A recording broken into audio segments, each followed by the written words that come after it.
Welcome back. Now, DRC officially becomes the 7th member state of the East African Community after signing the Treaty of Accession to the EAC today. And what does this move mean for the bloc? Well, with us in studio tonight is EAC Secretary General Peter Mathuki. Good evening. Good evening. Many thanks for being with us tonight. Thank you. Let's begin with the process of admitting a new member into the East African Community. What did the DRC have to do to gain admission? Thank you very much for hosting us this evening. Yes, it is true that on the 29th of March this year, the heads of state summit met and made a decision to admit DRC fully as a member of the East African Community. Of course, that is a journey that started a while ago. It started by sending a verification mission to DRC and see how their level of preparedness. After verification was done, then came the two sides negotiating and seeing what it is that they can be able to implement now and what needs to be done for them to be full members. And then after negotiations, again, they come and when the criteria that was set was fully met, then the heads of state met and made DRC a full member. To become a member of the East African Community, one, you must border one of the existing members. And as it is now, DRC borders 5 partner states of the EAC. It borders the Republic of South Sudan, it borders Uganda, it borders Tanzania, it borders Burundi and Rwanda. So in terms of that criteria, DRC has made the criteria becoming a member. Secondly, you must be prepared to accede to the treaty or to adhere to the treaty, what is provided for in the treaty establishing the East African Community. Treaty is like the constitution of the community.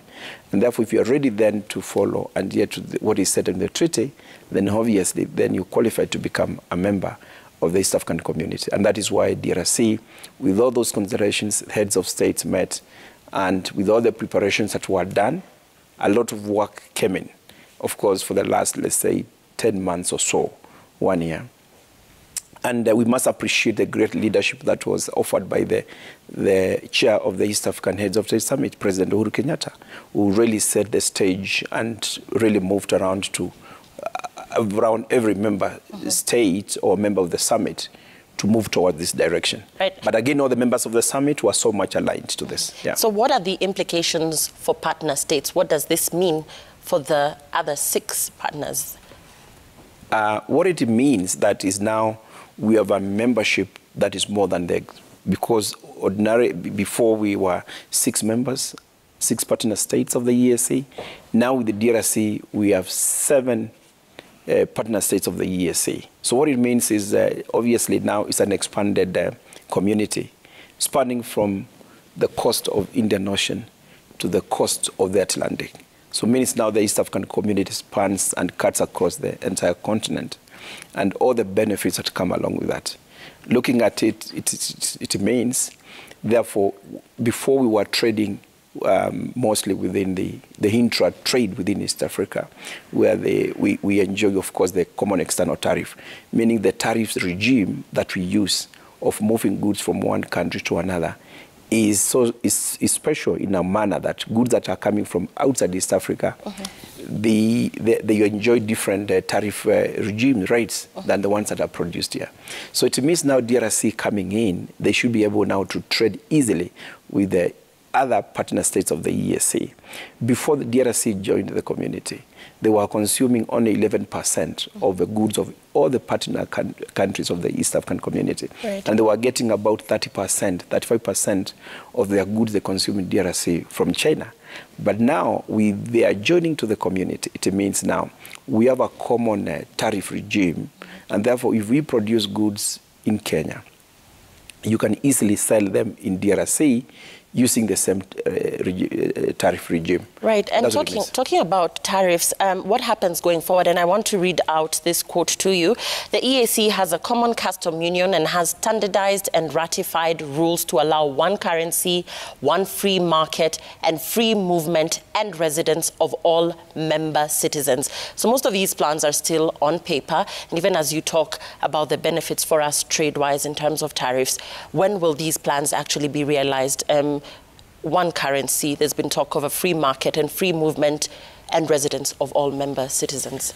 Yeah, the community is anchored on 4 pillars. And the first pillar is the customs union. And the second pillar is the common market. And the third pillar is monetary union. And then the fourth pillar is the political confederation. The first pillar, which is the customs union, is the entry point where now goods are able within the partner states to enjoy a common tariff regime. For example, you come and agree the goods that are produced here locally in East Africa will be able to enjoy some certain tariff regime. If you produce from Kenya and you want to sell Tanzania, they'll be more competitive than goods that are coming outside East Africa. And that is to say that it is not on paper, it's already happening. And looking at how the trade was before the EAC came, the intra-EAC trade was less than 10%. Now we have improved to about 15%. There's still a lot of room to do better, obviously, and that's what we are saying. With this increased, expansion, and again, the, council sitting down to negotiate and see what to do, we see a situation we are likely to expand this to possibly 40%. And then the common currency, which is the third pillar of this. We are now negotiating and we are starting negotiations so that in the next 3 years, we can now harmonize fiscal and monetary policies, have a common central bank within East Africa, and therefore now we have a common currency. This is going to make it very easy for movement and for doing business. And this is something I can say we are on course and so much determined to do so that we don't, that it doesn't remain on paper. And I feel it's happening. So in the next three years or so, I see a situation where you are likely to move with one currency and move any of the partnership without necessarily changing to any other currency. There's also the issue in that quote of free movement and residence of all member citizens. Yeah, and that is now the second pillar, which is a common market, which allows movement of services, labor, and of course goods. Because when goods are moving, they must move with labor, with services. Right. And now as we speak, if you want to go to Uganda, you can go to Uganda using your national ID. If you want to go to Rwanda, you can use your national ID. You don't have to use a passport. And therefore now we are working around to make sure all the partner states of the EAC can move freely within any of the partner states, not using a passport anymore, but using a national ID. And I think already we have achieved this. And so is also single tourism, so that you get your tourism visa from Europe or from the Americas and pardon coming to Kenya. You can use the same visa to go to any other country within East Africa. And those are things already that are happening. Right. And an area of concern is the political instability in DRC, particularly areas in the east.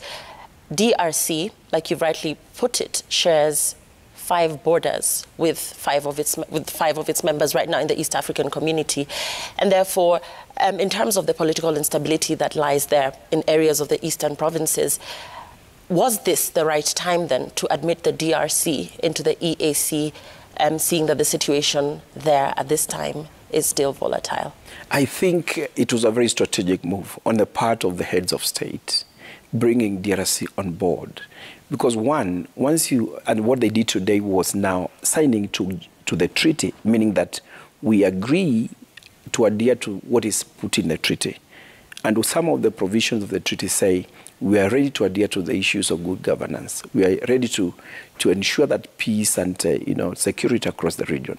And therefore, that is to say, we are able to manage the situation of DRC, the issues we are raising, when they are in East African community than when they're out there. Because when they're out there and not members, we are unable to control. But now that they are part of members, we all pull together, altogether 7 partner states, and see how together we can start resolving some of these peace issues in some of these parts of DRC and also other parts of East African community. So I would say it was a very strategic move and it was a well thought through. Have conversations already been had about how the member states plan to sit together to resolve the conflict there? Yes, already there's a clear, what you call strategy on how to fully integrate DRC into the EAC. And that is a plan I will starting today on how to now put in place what you call an integration, roadmap of integrating DRC.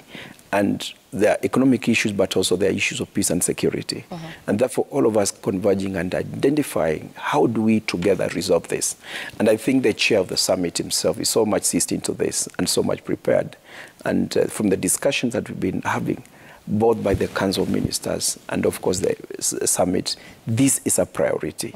And through the roadmap that we are creating, it is possible that we'll be able to intervene and see how to reduce some of those challenges. And even as we wait to see the value add for both DRC from its member states now and for the member states from DRC, the question that now rises is the entry of South Sudan, which was your latest entry before DRC. What benefits have been felt from that admission of South Sudan into the EAC?